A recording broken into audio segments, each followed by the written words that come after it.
how does someone, not the CEO or the CFO or another senior president, how does someone on your executive team or any executive team sit on that executive team say, you know, I'm here, I made it to the executive level.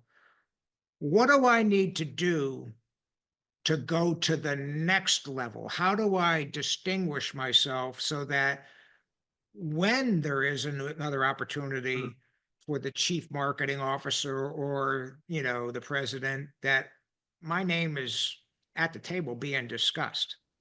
Yeah, it's a great question, by the way, and I think this goes even beyond, let's say, that executive leadership team to take Mm, on more within that executive leadership. I think this is leadership on how do I advance myself as a leader? yeah, And it's probably just maybe a little bit more accentuated in the executive leadership, and some of these dynamics will change, but I'm going to talk about executive leadership. It first it goes back to what are you doing to build your cross-functional relationships? Meaning, yeah, if I'm sitting in that group of 13 and I look around that table, have I done everything humanly possible in my power to build the strongest relationship with every one of these partners?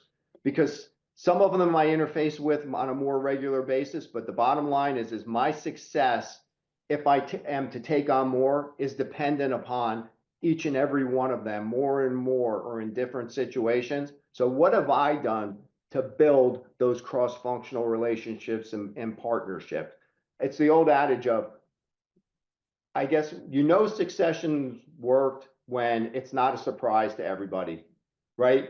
When it doesn't work is when somebody's anointed and people don't buy in or they don't believe in that person because that person hasn't yeah, built those relationships. So, yeah, especially if you want to move to the highest levels in an organization, that's that's really your responsibility.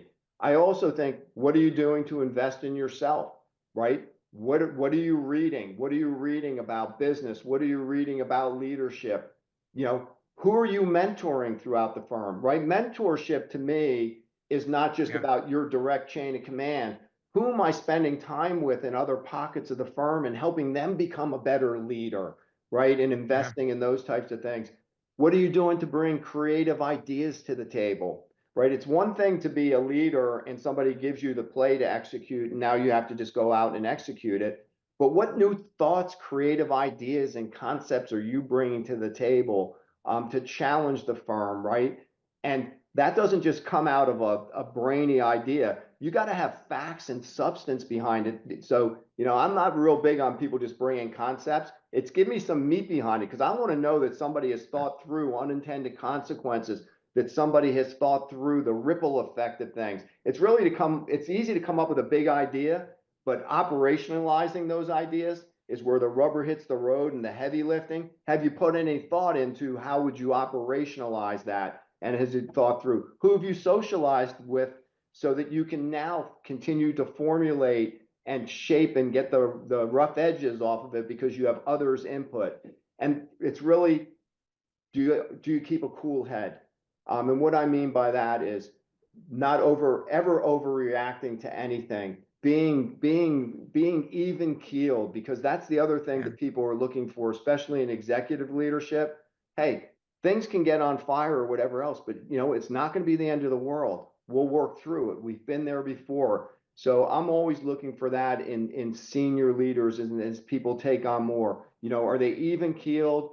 Do they dissect problems, come up with solutions, and those types of things, Mike? So I don't know if that's kind of what you were looking for. yeah. Yes, yeah, no, I think it's absolutely great.